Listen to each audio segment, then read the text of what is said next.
नमस्कार दोस्तों, सीपीसीटी सप्ताह में आपका स्वागत है। मैं विनय मिश्रा। आज आपको बताऊंगा सीपीसीटी क्या होता है और इसका महत्व कहाँ है और इसके बारे में थोड़ी सी जानकारी आप लोगों को शेयर करता हूँ।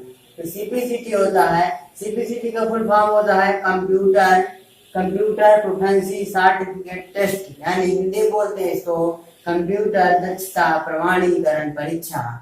अर्थात यह एक ऐसा सर्टिफिकेट है जिससे आपको पाने पर जितनी भी सरकार में मध्य प्रदेश सरकार में वैकेंसी आती है सरकारी, उनके लिए आप एलिजिबल हो जाते हो। और उसके अलावा आपको इस प्रमाण पत्र मिलने के बाद आपको प्राइवेट में भी अच्छी खासी डिमांड है, क्योंकि जो लड़का सीपीसीटी कर लेता है वह एक प्रकार से कंप्यूटर में दक्ष हो जाता है। तो आप जो सीपीसीटी में है, दो पार्ट होते, कितने? 2 पार्ट होते हैं। पहला होता है दक्षता, जो आपकी 75 मार्क की होती है, कितने की? 75 मार्क्स, जिसमें आपके यहाँ पे 52 नंबर किसके होते हैं? कंप्यूटर के होते हैं। और यहाँ पे आपके 6 मैथ के होते हैं, आपके 6 आपके रीजनिंग के होते हैं, और यहाँ पे आपके 6 नंबर जीके के होते हैं, और 5 नंबर एक का क्या करते हैं? पैराग्राफ पढ़ के उसका आंसर देते हैं, जो बहुत सिंपल इजी होता है। इन टोटल सब में से आपको 75 में से 38 नंबर अनिवार्य होते हैं। अगर आप इसे एक भी नंबर कम पाते तो आप क्वालिफाई नहीं होंगे। फिर चलते हैं अपन पार्ट 2 में, जहाँ होती है टाइपिंग, इंग्लिश और हिंदी। इंग्लिश टाइपिंग में सबसे कम से कम चाहिए ओनली 30 नेट वर्ड पर मिनट, अर्थात 30 शब्द कितने यहाँ पे आपके होंगे? 30 शब्द जो है, यानी शुद्ध शब्द को बोला जाता है नेट, फिर बोलते हैं वर्ड पर मिनट, यानी आपका पासिंग होने के लिए 30 नेट वर्ड पर मिनट चाहिए। उसके बाद हिंदी में आते हैं, यहाँ कम से कम होना चाहिए आपको 20। अगर आप 19.9 पाते हैं तो आप ना क्वालिफाई माने जाते हैं। अब देखते हैं, अगर सीपीसीटी में आपको पास होना है, उसके लिए सबसे पहले आपको दक्षता में पास होना अनिवार्य है। तो स्कोर कार्ड 4 प्रकार के होते हैं। कितने होते हैं? 4 टाइप होते हैं। पहला टाइप होता है जिसमें आपको टाइपिंग साथ साथ दक्षता अनिवार्य है। इस दक्षता को पास करेंगे, फिर आपको इंग्लिश टाइपिंग और हिंदी टाइपिंग, यानी कम से कम 30 नेट वर्ड होना चाहिए, और यहाँ पे 20 होना चाहिए। अगर आप 30 नहीं ला पाते हैं तो आप यहाँ नॉट क्वालिफाई हो जाएंगे, इसमें इंग्लिश में। और अगर आप 20 प्लस ले आए यहाँ पे, तो यहाँ पे आप क्या हो जाएंगे? क्वालिफाई। तो जो ये वाला स्कोर कार्ड जनरेट होगा, सेकंड नंबर कौन सा? दूसरा वाला। ये कहाँ मांगता है? आपके मध्य प्रदेश में कहाँ मांगता है? पटवारी या अदर वैकेंसियां, जहाँ पे हिंदी का वर्ग ज्यादा होता है, लगभग 90% क्या मांगता है? आपको हिंदी टाइपिंग ही मांगी जाती है। जैसे कि आप लोगों को पटवारी में देखा गया था, इंग्लिश में पास हो आप या ना हो, आपको ले लेता है, यानी आपका स्कोर कार्ड माना जाता है।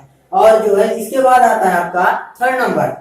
आप बाई चांस हिंदी आपसे टाइपिंग नहीं आती और इंग्लिश आती है, ये में आप इंग्लिश पास, ये भी स्कोर कार्ड में आप सीपीसीटी पास माने जाओगे, लेकिन अधिकतम इसको 10% करीब इसको होता है, इसको आवश्यकता नहीं पड़ती। चौथा, आप दोनों टाइपिंग में क्वालिफाई नहीं हो, फिर भी आपको इसमें पास माना जाता है। जो बच्चा इसको निकालने से सब जगह फॉर्म भर सकता है।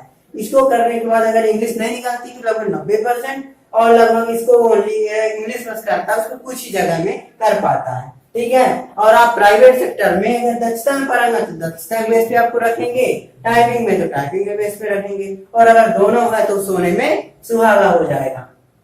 आइए अब और जानते हैं हम लोग, ये जो पूछता है सीपीसीटी का महत्व और आप जाने, जो पहले से सरकारी में, किसमें है?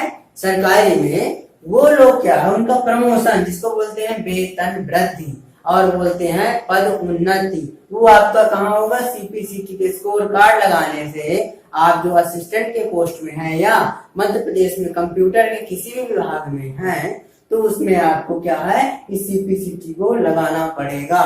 ठीक है। बहुत सारे इसमें छात्र हैं। और यहाँ पे आते हैं आप, इसके बाद होता है संविदा, जो बहुत सारी पोस्ट निकलती हैं अपने एमपी में, यानी एम्प्लॉय ऑपरेटर रखे जाते हैं, वो संविदा बेस पे रखे जाते हैं। अगर आप संविदा बेस पे भी, जैसे कलेक्ट्रेट हो गया, कचहरी हो गया, कोर्ट हो गया, कहीं पे भी है, तो आपको क्या करना पड़ेगा? सीपीसीटी स्कोर कार्ड होना चाहिए, तभी आप कंप्यूटर वाले मिलेगी, वरना आप तो बाहर ही रहेंगे।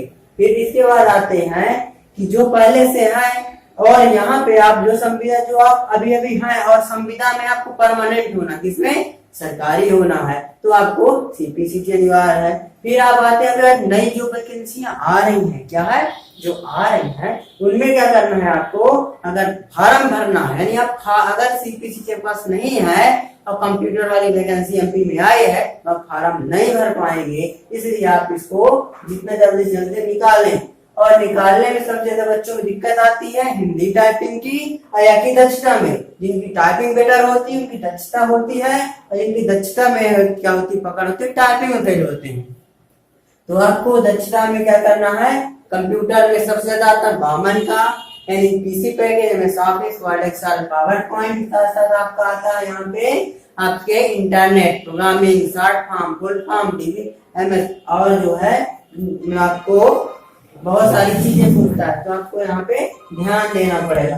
इसकी जो दक्षता होती है, दक्षता में सबसे ज्यादा बच्चों को फेल होने का कारण जो होता है कि बच्चे ये नहीं समझ पाते कि उनको पढ़ना क्या, सिलेबस, और जो सिलेबस होता है वो होता है कंप्यूटर में लोग फोकस करते हैं तो इसको भूल जाते हैं। ये जो आपका है ना 23 नंबर, तो इसमें भूल जाते हैं, और जो लोग इसको भूलते हैं ये वजह से मेन क्या होता है कि दोनों को लेकर चलना चाहिए। आपका जो कॉम्प्रहेंशन आता है और ये आपका रीजनिंग इजी आती है, ठीक है, इसमें टाइम ज्यादा ना दें। मैथ और जीके नहीं पता चलता आपको कहाँ से आएगा, इसलिए इसको पुराने पेपर पढ़ें। और आपका जो कंप्यूटर है, कंप्यूटर के पुरानों पेपर से आपको बहुत सारा एक्सपीरियंस मिलेगा।